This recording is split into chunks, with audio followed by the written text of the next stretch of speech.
இன்னும் 25 சேனலை வந்து டார்கெட் பண்ணி வச்சிருக்காங்களாம்.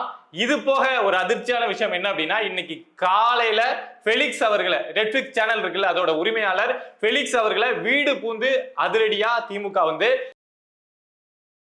ஆதாரப்பூர்வமா இந்த விஷயங்கள்ல எது நமக்கு தெரிய வந்தாலும் நான் கண்டிப்பா வந்து உடனடியா உங்ககிட்ட ஷேர் பண்ணுவேன். நீங்க அதெல்லாம் தெரிஞ்சுக்கணும் அப்படின்னு நினைச்சீங்கன்னா மறக்காம பிரபா டாக்ஸ் சேனலை சப்ஸ்கிரைப் பண்ணி சப்போர்ட் பண்ணுங்க. நீங்க இருக்கீங்க அப்படிங்கிற நம்பிக்கையில தான் நான் இங்க உட்காந்து பல விஷயங்களை எடுத்து ரொம்ப தைரியமா பேசிட்டு இருக்கேன். சப்போர்ட் பண்ணுவீங்க அப்படின்னு நம்புறேன். நன்றி.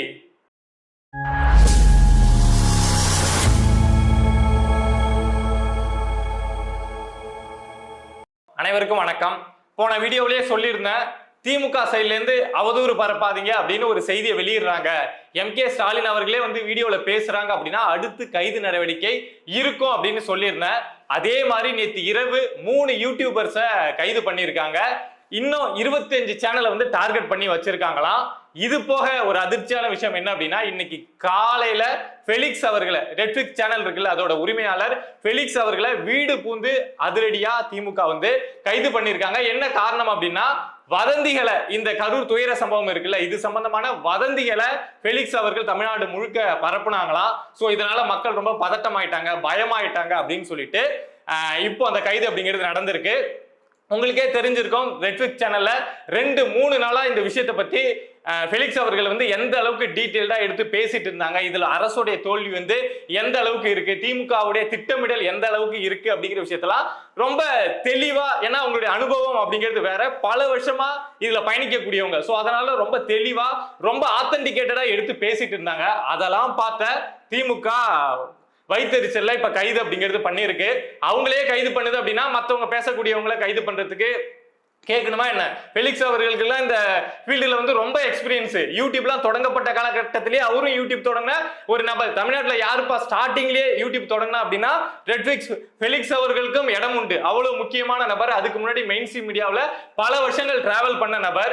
அவரையே வந்து இந்த விஷயத்துக்காக கைது பண்ணி அடக்கணும்னு நினைக்கிறாங்க அப்படின்னா மற்றவங்களுக்கு என்ன வேணாலும் நடக்கலாம். இது சம்பந்தமா பேசக்கூடியவங்களுக்கு எப்ப வேணாலும் கைது நடவடிக்கை அப்படிங்கிறது வரலாம்.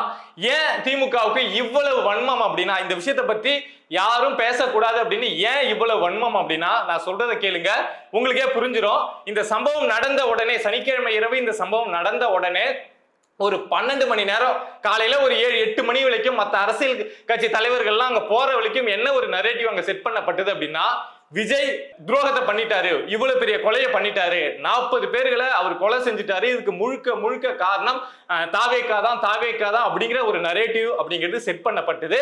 அதுதான் திமுகவுக்கும் தேவை. இந்த சம்பவம் நடக்கிறதுக்கு காரணமே அத மாதிரி ஒரு நரேட்டிவ் செட் ஆகணும். விஜய் எதுக்கும் லாய்க்கேற்றவர், அவரால் ஒரு கூட்டம் கூட நடத்த முடியாது, இனிமே அவருடைய கூட்டத்துக்கு பர்மிஷனே கொடுக்க மாட்டோம், பாருங்க ஒரு கூட்டத்துக்கு பர்மிஷன் கொடுத்ததுனால எத்தனை பேர் இறந்து போனாங்க அப்படிங்கிற ஒரு நரேட்டிவ் செட் ஆகணும் அப்படிங்கிறது தான் திமுகவுடைய எண்ணம். பட் அது ஆரம்பத்தில் அப்படிதான் இருந்தது. பட் அதுக்கப்புறம் சோசியல் மீடியா, இது போக அங்க இருந்த மக்கள், இதால பாதிக்கப்பட்ட மக்கள் எல்லாம் வெளியில வந்து பேச ஆரம்பிக்கிறாங்க.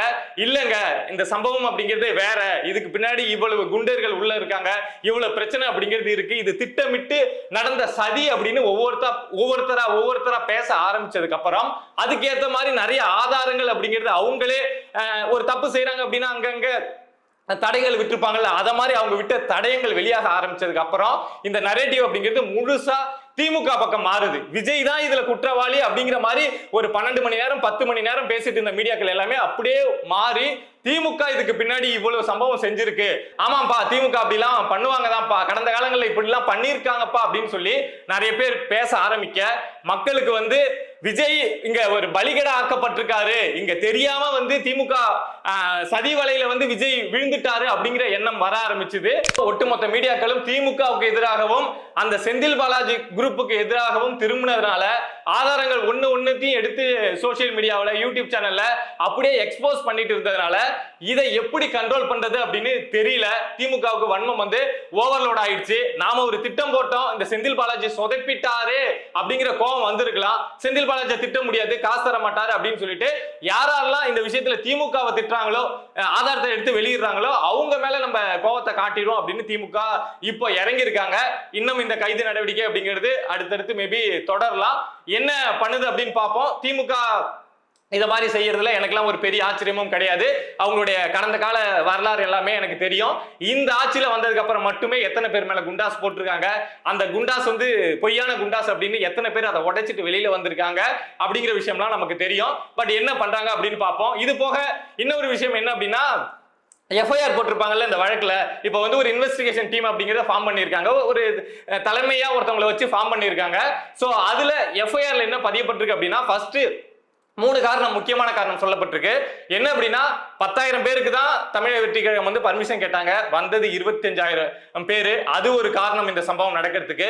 இன்னொரு விஷயம், மக்கள் வந்து ரொம்ப நேரமா காத்துட்டு இருந்ததுனால, 4-5 மணி நேரம் காத்துட்டு இருந்ததுனால தண்ணி இல்லாம சாப்பாடு இல்லாம கஷ்டப்பட்டாங்க, ரொம்ப டயர்டா இருந்தாங்க. சோ அது ஒரு காரணம்.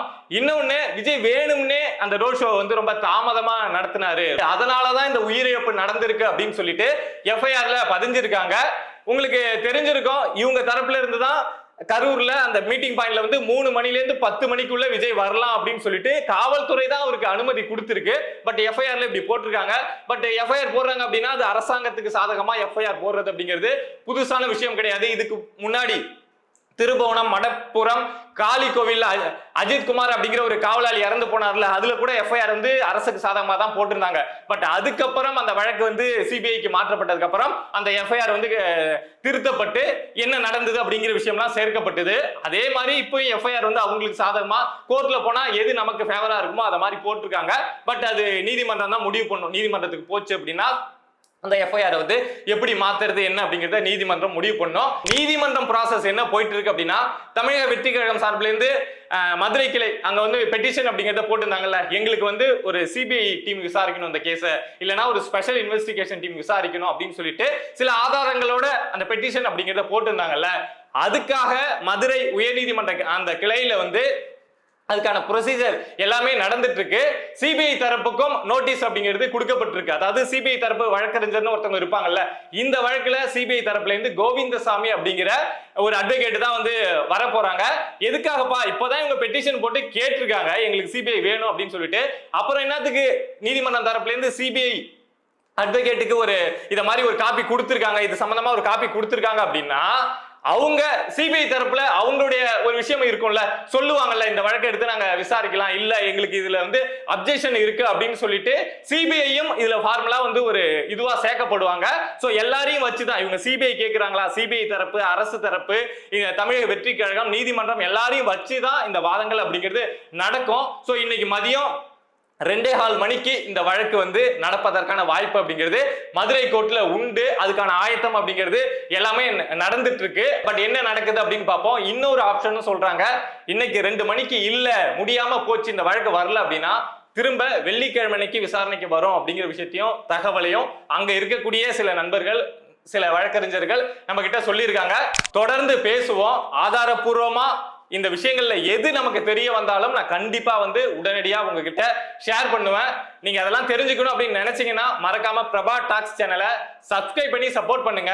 நீங்க இருக்கீங்க அப்படிங்கிற நம்பிக்கையில தான் நான் இங்க உட்காந்து பல விஷயங்களை எடுத்து ரொம்ப தைரியமா பேசிட்டு இருக்கேன். சப்போர்ட் பண்ணுவீங்க அப்படின்னு நம்புறேன். நன்றி.